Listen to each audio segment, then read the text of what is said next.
School time पे मैं बहुत ज़्यादा पुअर स्टूडेंट था, तो मुझको बहुत ज़्यादा प्रॉब्लम हुई इंग्लिश को सीखने के लिए। जब मैंने इंग्लिश सीख ली, तो अनदर टास्क था कि लोगों से बात कैसे करनी है, क्योंकि यहाँ पर कोई ज़्यादा होता नहीं था बात करने के लिए। अगर होता भी था, तो उनसे बात करने में बहुत हेजिटेशन होती थी। बहुत डर लगता था कैसे बात करें, अगर कुछ गलत बोल दिया तो लोग हँसेंगे।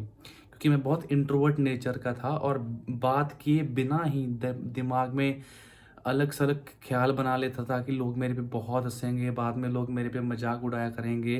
तो इसकी वजह से मैं लोगों से बात नहीं करता था इंग्लिश में। मैं अवॉइड करता था ज़्यादातर इंग्लिश में बात करना। बट ये चीज़ कब तक चलनी थी? एट द एंड मुझे डिसीजन तो लेना ही था, एट द एंड मुझे पब्लिकली स्पीक तो करना ही था। तो मैंने कुछ प्लान्स बनाए, जैसे कि मैंने पहले सोचा कि मैं बहुत बिगिनिंग से शुरू करता हूँ। फॉर एग्ज़ाम्पल, हम कुछ लोगों के साथ कंफर्टेबल होते हैं इंग्लिश लैंग्वेज में। अ, कुछ लोगों के साथ कंफर्टेबल होते हैं बात करने में, और कुछ लोगों के साथ हम झिझकते हैं। We feel reluctant to talk with them. जो जिससे मैं रिलेक्टेंट फील करता था, मैंने उनको पहले साइड पे किया कि मैं इनसे तो इंग्लिश में बात नहीं करूँगा फ़िलहाल के लिए, क्योंकि मैं बहुत ज़्यादा हेजिटेशन फ़ील करूँगा और मैं बहुत ज़्यादा डर जाऊँगा। और डरने के बाद मैं बहुत ज़्यादा एरर करूँगा, और जो एरर्स होंगे वो मेरा कॉन्फिडेंस लो करेंगे। सो इसलिए मैंने कुछ लोगों की सूची बनाई, और उस सूची के अकॉर्डिंगली मैंने उनसे बात करना चालू किया। चाहे वो मेरे में इंटरेस्ट शो करते थे या नहीं करते थे, बट स्टिल मैं उनसे बात किया करता था, मैं अपना टाइम स्पेंड किया करता था उनसे, उनके साथ, और उनके साथ इंग्लिश में बात किया करता था।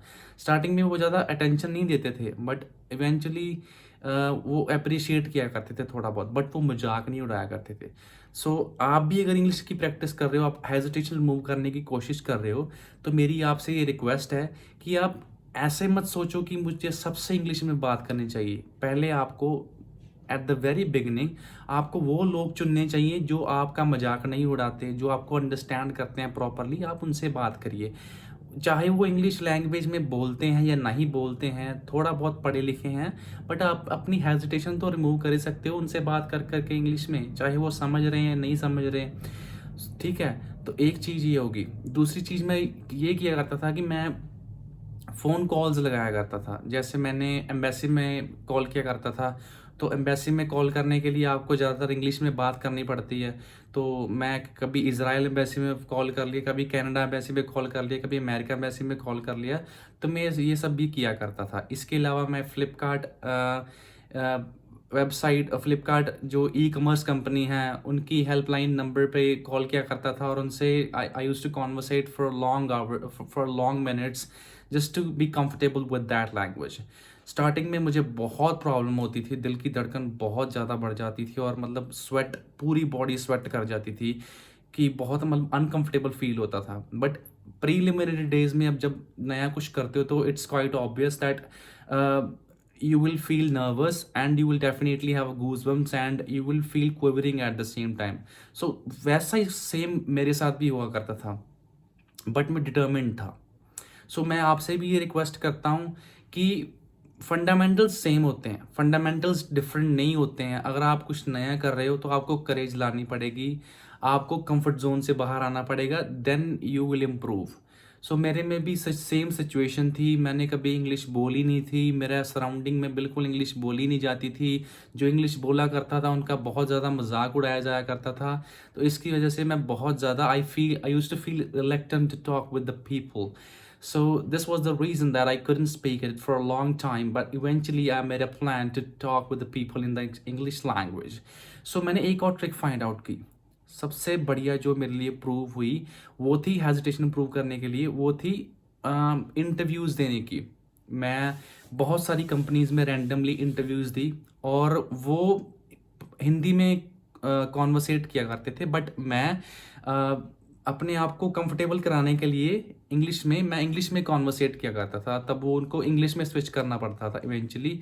आई कीप ऑन आई मैं उनसे मतलब इंग्लिश में कॉन्वर्सेट किया करता था, चाहे वो हिंदी में कॉन्वर्सेट करते थे मेरे साथ। And that communication gave me a lot of confidence to talk with the other people. So gradually मेरा confidence बढ़ना शुरू हो गया।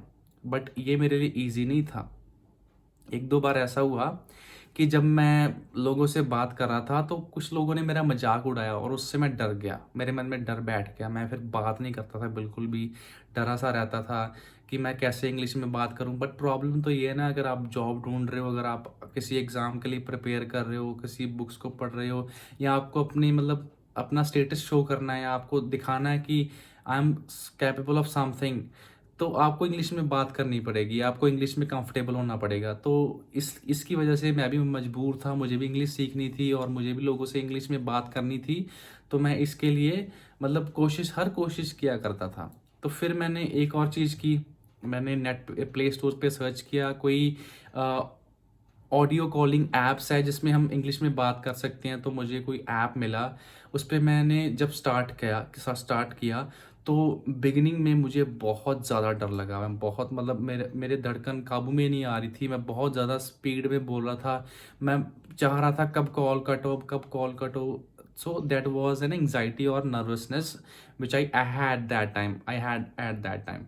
सो in that nervousness I called one person and I talked to him for at least 25 to 20, 30 minutes. But throughout the time, I was quite a bit of nervous, and but still, I managed myself. After that call, I knew that I made a lot of mistake, and this was the first time that I got a chance to talk to a person. So after that, मैंने मैंने मतलब फिर से call लगाया और मैंने notice किया कि मैं नर्वस था। सो मैंने take a deep breath and फिर मैंने स्टार्ट किया और मैंने धीरे धीरे बोलना स्टार्ट किया और मैं बहुत ईजिली कंफर्टेबल होना शुरू हो गया लोगों से। बहुत ईजिली मतलब मैं कंफर्टेबल होता गया और मैं रेगुलरली 1-1.5 घंटा उस ऐप पे ही मैं स्पेंड किया करता था, लोगों से बात किया करता था, उनसे एक्सपीरियंसेस शेयर किया करता था। तो उसकी वजह से मेरे में कॉन्फिडेंस बिल्डअप हुआ। सो ये भी एक कारण था जो मेरा जो हेजिटेशन है वो रिमूव करने के लिए साबित हुआ। इसने मुझे बहुत ज़्यादा हेल्प की। इसके अलावा मैं बहुत सारी और चीज़ें किया करता था। मैं लोगों से फिर जब मैंने एक लेवल बना लिया, जब मैंने लोगों से अपने मतलब जो मुझे जिनसे मैं कंफर्टेबली बात कर सकता था, जब मैंने उनसे बात की तो तब मेरा कॉन्फिडेंस थोड़ा बिल्डअप हुआ इंटरनली कि मैं कर सकता हूँ बात, इतनी कोई बड़ी बात नहीं है इसमें। फिर मैंने पंगे लेने शुरू कर दिए। फिर मैंने उन लोगों से बात करनी शुरू कर दी, रैंडम लोगों से बात करनी शुरू कर दी, या उनसे बात करनी शुरू कर दी जिनसे मैं कंफर्टेबल नहीं था।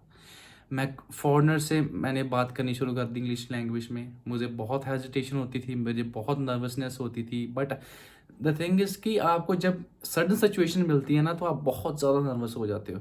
बट अगर आप सिचुएशन को सोच के चलते हो और उसके लिए थोड़ा प्रिपेयर करके चलते हो तो आपको इतनी दिक्कत नहीं होती। तो फिर मैं जब फॉरेनर से बात किया करता था तो मैं प्रिपेयर होके जाता था।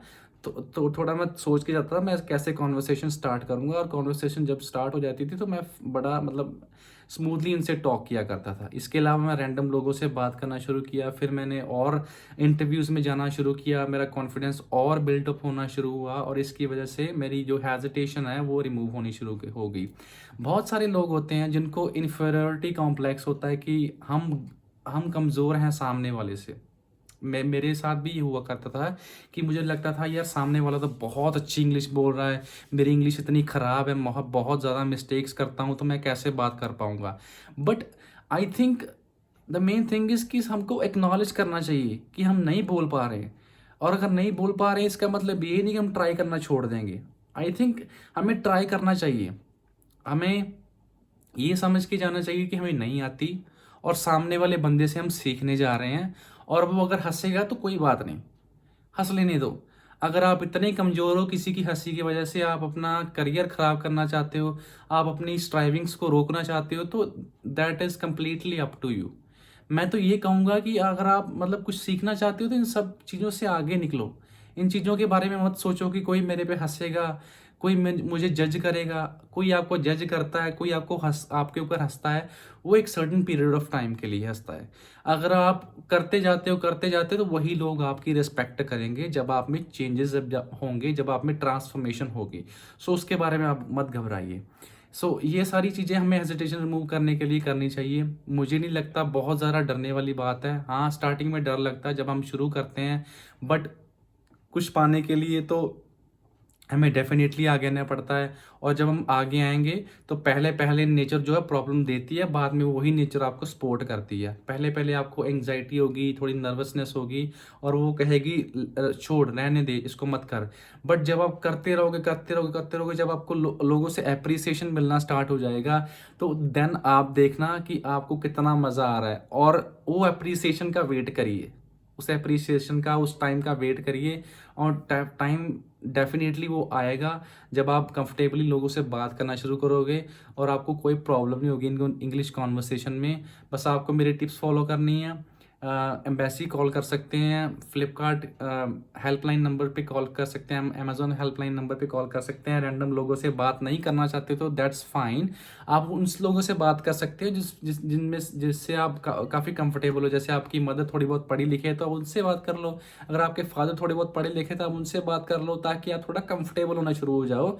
When you talk to the next person, आपका थोड़ा कॉन्फिडेंस बिल्डअप होना शुरू हो जाएगा, आपको थोड़ा पास्ट बन जाएगा। जब पास्ट एक्सपीरियंसेस बनने शुरू हो जाते हैं ना, जब अगर हमारे पास्ट एक्सपीरियंसेस नेगेटिव बन गए हुए हैं तो हमारे में नेगेटिविटी बहुत बन जाएगी किसी चीज़ को लेकर। अगर हमारे में पास्ट एक्सपीरियंसेस पॉजिटिव बन गए हुए हैं तो वो पॉजिटिव एक्सपीरियंसेस हमें एनकरेज करेंगे कि तू कर सकता है, तूने तब भी तो किया था, तब तुमने अपने पेरेंट्स से तो बात की थी, तुमने कंफर्टेबली स्पीक इस लैंग्वेज में बात करी थी तो तुमने कंफर्टेबली कर ली। तो इसमें कौन सी बड़ी बात है? इससे इनके साथ इन फॉरेनर्स के साथ भी ट्राई करो या इन रैंडम लोगों के साथ भी ट्राई करो तो आप कर सकते हो। आप इंटरव्यू में जाके स्पीकिंग कर सकते हो। तो इससे आपको जो है मतलब हेजिटेशन रिमूव करने में बहुत ज़्यादा हेल्प होगी। अगर मेरी वीडियो आपको अच्छी लगे तो प्लीज़ कृपया इसे सब्सक्राइब, लाइक एंड शेयर करें और कमेंट करना मत भूलिए आपको वीडियो कैसी कैसी लगी हो। और ये सारी टिप्स फॉलो कीजिए। और हेजिटेशन मुझे लगता है कि आप में बाद में रहेगी, क्योंकि hesitation is just a fear which you have in your mind and it will go away once you will try. Okay, thank you so much. Thank you so much.